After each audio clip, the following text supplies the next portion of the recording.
Bom, pessoal, vamos falar sobre os componentes ligados às propriedades dos músculos estriados, a elasticidade, entre os princípios que são apropriados, a contratibilidade, também que é um termo muito importante ligado também à psicomotricidade, ligado a alguns autores que relatam sobre operatividade, concreticidade.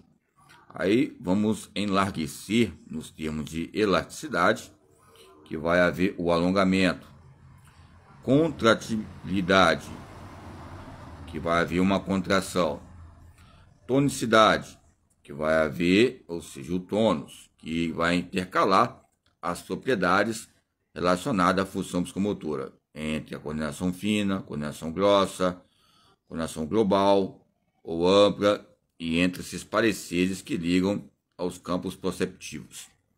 Aonde há um músculo, há um ser humano. Aonde há um músculo, há um comprimento original, ou seja, distinto de outros, mas há semelhanças nos campos de contratibilidade. Essas contradições ou contrações são contrações. Aonde há uma contração muscular, há uma elasticidade. Aonde há uma elasticidade, há uma tonicidade, que em suma, na motricidade sumária ou atividade humana, vamos colocar contrapontos ou contravientes, que é o que? O controle motor, músculo, alongamento, contração e tônus muscular. É lógico, vamos falarmos sobre elasticidade muscular, vamos falar de força excêntrica. Quando falamos de força excêntrica, falamos de força egocêntrica. Qual o nível melhor para esforçar e obter o princípio de força e haver um processo de elasticidade ligado ao campo neuromuscular? É lógico que cabe a nós dizermos que a elasticidade, questão muscular, vai ser proeminente às unidades motoras. A lei do tudo ou nada, mas é lógico, nós temos que ter o controle motor, como eu estava falando. A placa motora terminal, aonde tem um campo terminal da placa motora, lembramos de unidades motoras. Aonde tem uma placa motora, tem os campos da pré-sinapse e pós-sinapse, os campos intervalados pelas fibras nervosas, que correspondem às células nervosas, a mielina, e essas fibras contraem, há um estímulo e resposta e estímulo. Entre o potencial elétrico de repouso, onde a acetilcolina, aquele processo que ocorre no cálcio, ou seja, potássio e outros minerais. E nós podemos falar de que, tipicamente, as classificações das fibras musculares e o processo anabólico e catabólico. Ok?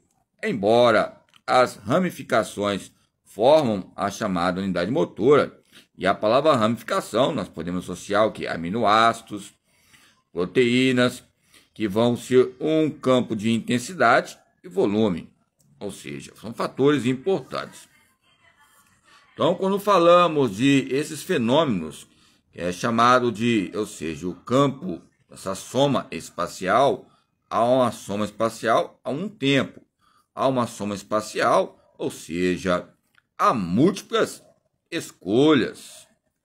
Lembramos do Rorschach, Gardner, as inteligências múltiplas, que tem um livro bom também, que nós podemos, em suma, buscar o campo em soma espacial, em soma temporal, em soma, ou seja, físico, em soma, ou seja, os campos operativos e essas classificações. Quando pensamos o campo espacial, vamos perceber que há um campo do sarcolema, se está existente os campos originários ligados à fibra nervosa. Ok? Então vamos lá. Onde é uma fibra nervosa, há um espaço. Onde há um espaço, eu vou estabelecer o que ali? Há um tipo de força. E o tipo de força é um campo também de intervalos, de tempo, de intensidade, provenientes de invariabilidades que vão ocorrer o potencial de repouso e a contração muscular, ok? Quando falamos sobre repouso, falamos de quê? Quando ocorre qualquer tipo de exercício que nós fazemos em soma espacial, vai ter um momento que, ou seja, vai haver uma fadiga específica. E esse campo de repouso, um campo pré-sináptico, eles se somam e poderão, assim, atingir, ou seja, milivolts acima do potencial de repouso. Por exemplo, eu tenho meu potencial de repouso em questão pré-sináptico. Pós-sináptico, vai haver o que? Um estímulo, uma elasticidade. Aí nós podemos voltar aqui para entender elasticidade, ou seja, a contratilidade e a tonicidade. Aonde há uma contração muscular, há um repouso. Aí nós vamos colocar em destaque as questões relacionadas às unidades motoras, o repouso, o metabolismo equivalente, ou seja, a hipertiroide, o metabolismo lento, a massa magra, a massa gorda e outros patamares importantes. Ok? Então, os tipos de contrações musculares já foi exposto, né, que existem 3 tipos, né, que nós podemos colocar as contrações musculares isotônicas, isométricas e isocinéticas. Ok? A isotônica é egocêntrica e excêntrica. Isométrica é o campo estático. Isocinética, quando você usa o termo isométrico com isotônico, que é um termo muito usado para a recuperação de várias lesões. Ok?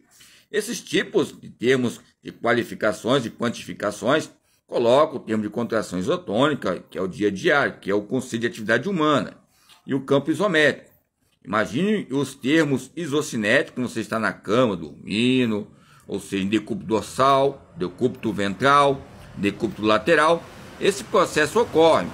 Aí chega alguém numa academia ou numa escola e vai perguntar, será que, ou seja, eu estou dormindo, é um campo de repouso que vai trabalhar mais o campo isotônico ou o campo isométrico ou isocinético? Destacamos o campo isocinético, né? Porque às vezes pessoas ficam em calendários, ou seja, escalas em campos braçais, ou viram um dia, 3, 4 dias, tem que haver esse processo, ok? Vamos lá. Então, quando falamos sobre esse assunto, é lógico que o campo estático ou isométrico, como eu falei agora, fazendo feedback, coloca patamares importantes, ok? Vamos lá. A questão da resistência é igual à força da contração, ok? Então, para eu exercer e eu tenho obtenção de resistência isométrica, eu tenho que ter um princípio de força. Aí vamos falar sobre força máxima em outras páginas. Então, as contrações musculares, vamos lá, vamos ver aqui, dinâmica, que eu falei sobre isotônica, ok? É resistência, você desigual à trajetória do movimento. Ou seja, quando eu coloco alguém numa piscina, vou dar aula de hidroginástica, o processo isotônico, ele ocorre porque você vai estar além da gravidade, às vezes, ou seja, seu corpo, ele está o quê? A difusão menos concentrada. Aí depois que você começa a fazer o trabalho isotônico, essa gravidade é o que ocorre, ocorre uma resistência igual na trajetória do movimento. Por quê? Houve um estímulo diferenciado. Por exemplo, nós vamos assistir Bolívia e Brasil. Ali falamos de altitudes.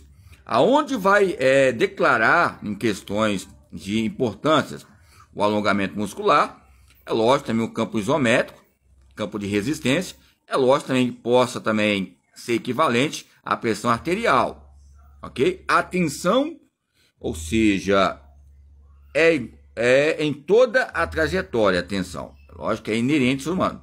Isométrica, força isométrica do movimento. Paramos, fazemos um alongamento, depois voltamos. Aquele processo que ocorre. O tecido de Golgi, aquele tipo de alongamento antes de começar os campos proceptivos do jogo, as propriocepções, os climas, como eu coloquei, sobre atividades humanas e a propriocepção. Algo proprioceptivos, que sempre eu falo o Maurice Merleau-Ponty, ok? O pessoal me conhece aí que eu falo desse jeito. Então, o treinamento desportivo em laboratórios, os campos de esforço fisiológico, estudos tipológicos, ligado também ao Wernicke, ligado às questões da existência.